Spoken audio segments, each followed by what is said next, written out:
Insellmilkom. Malta flimkien, il-futur sabiħ. Konfidenti minn dan għaliex kif urejna fl-aħħar snin u sa mill-bidu tal-kampanja elettorali għandna pjan b'saħħtu għal pajjiżna. Fiduċjuż ukoll għaliex għandna tim kompetenti u kredibbli li jinsab lest li bil-fiduċja tal-poplu dan il-pjan iwettqu u jagħmlu realtà. Dan it-tim huwa il-persuni li hawn miegħi illum. It-tim tal-kandidati tal-Partit Laburista għall-elezzjoni tas-26 ta' Marzu. Qudiemu l-elettorat għandu għażla ċara ħafna. Il-passat jew il-futur. Dak li qed nofru aħna bil-manifest elettorali huwa mibni fuq il-bżonn illi ntejbu l-kwalità tal-ħajja. 1000 proposta għal futur isbaħ. Inkella il-passat bl-istess ta' qabel l-2013. Dawk li poġġew lil kap tal-oppożizzjoni bħala l-wiċċ tagħhom għadhom jiddettaw sal-lum l-aġenda tal-Partit Nazzjonalista. Issa li kienet biss kwistjoni ta' ċuħ forsi fija u ma fijiex. Imma hija wkoll kwistjoni tal-istess ħsieb. Dawk li qabel l-2013 kienu jmexxu bil-politika tal-awsterità li issa irridu jneħħu l-għajnuna fuq il-kirjiet protetti ta' qabel l-1995 li jridu wkoll li neħħu it-tax refund. U kull ma wedu fil-manifest elettorali tagħhom kollu bit-terms and conditions, blimma u bil-jekk. Huma wkoll dawk li firdu l-oppożizzjoni fl-aktar momenti illi suppost kienet maquda. U dik hija raġuni oħra għaliex dan it-tim jistħoqlu l-fiduċja tagħkom. Għaliex huwa tim maqut li joffri ċertezza u stabbilità f'mument fejn madwar id-dinja qed tirrenja l-inċertezza u l-instabilità. Dan huwa tim ta' persuni li ġej minn oqsma differenti tal-ħajja u li qed ninaqdu flimkien għal għan wieħed, il-futur ta' pajjiżna. Issa l-istedina biex il-poplu jingħaqad magħna. Għal din l-elezzjoni il-Partit Laburista għandu 69 kandidat. Dawn il-persuni flimkien mal-kelma tiegħi u l-mod studjat kif fassalna l-proposti tagħna huma l-garanzija li l-proposti li ressaqna l qudiem se jkunu implementati b'suċċess. Nista' nitkellem b'wiċċi minn quddiem dwar kemm għandna talent f'dan it-tim ta' kandidati. Ħdimt magħhom mill-qrib f'ċirkostanzi differenti. Fosthom hemm persuni li servew fil-gvern li mexxejt jien f'dawn l-aħħar sentej persuni li jurew il-kompetenza meta mexxejna fl-eqqel kriżi mit-tieni gwerra dinjija l-hawn. Jafu sew xiġifieri li taħdem taħt pressjoni f'ċirkostanzi li qatt ma mmaġinajna qabel. Jafu kif għandek taġixxi biex iżżomm ħajj in-negozju. Fl-istess żmien li ċ-ċirkostanzi kienu jgħeddu li ħafna negozji se jgħalqu.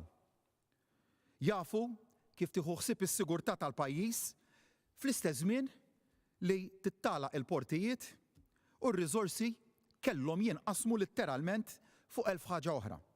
Jafu kif tħares is-saħħa tan-nies f'mument fejn madwar id-dinja il-kadavri kienu qed jinġarru bit-trakkijiet militari. Jafu kif tipproteġi l-impjiegi u l-finanzi tal-pajjiż, iżda mhux biss saħansidra li toħloq iżjed impjiegi f'mument meta kellna theddida ta' aktar minn 50,000 persuna illi kellha tispiċċa qiegħda. Għexnihom flimkien dawn iċ-ċirkostanzi fl-aħħar snin. U anke jekk mhux perfezzjoni, u rejna l-kompetenza li nissalvagwardjaw il-ħajjiet u l-livell tal-għajxien. U rejna l-umiltà li fejn stajna ntejbu tejjibna. Illum nafu tajjeb min huma il-persuni li jien nafda fl-oqsma l-aktar kruċjali ta' pajjiżna. Staqsu lilkom infuskom imbagħad. Jekk dawk il-kandidati li qed tressaq l-oppożizzjoni qudiemkom għall-għażla tal-elettorat għandhomx aktar kompetenza u aktar kredibilità biex imexxu lil pajjiżna quddiem il-bidliet li huma meħtieġa. U nitkellem kontinwament dwar bidliet għaliex il-kisbiet tal-aħħar snin huma biss il-bażi għal aktar riformi. Qatt ma nistrieħu fuq dak li nkunu ksibna. Imbagħad, mat-tim kompetenti li wara kif tmexxi fl-agħar kriżi waqt pandemija jiġifieri, għandna wkoll numru ta' kandidati ġodda. Nofs il-kandidati qed jikkontestaw għall-ewwel darba.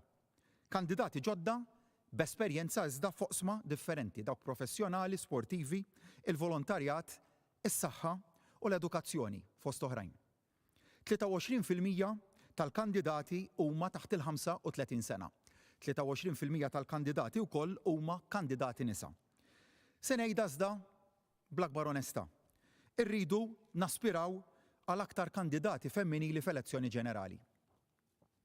Iż-żewġ partiti għandhom l-istess persentaġġ ta' kandidati femminili u dan konferma ta' kemm huma importanti ir-riformi fuq l-ugwaljanza li se jibdew jaħdmu minn din l-elezzjoni ġenerali.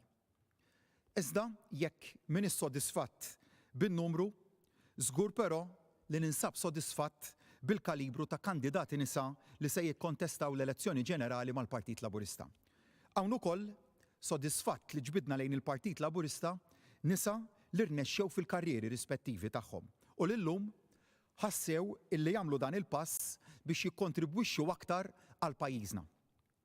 Dan it-tim kollu mbagħad flimkien mas-soċjetà b'mod ġenerali diġà taw kontribut qawwi fit-tfassil tal-manifest elettorali li fuqu se nibnu il-futur ta' pajjiżna. 1000 proposta li se jsiru 1000 kisba għal pajjiżna.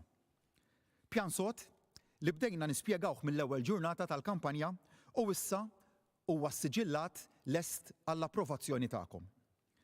Għalhekk, b'wiċċi minn quddiem insostni li qed nofru għażla b'saħħitha lil poplu Awċi u Malti kemm f'dak li huma idejat u kif ukoll f'min se jkun qed jimplementa dawk l-idejat.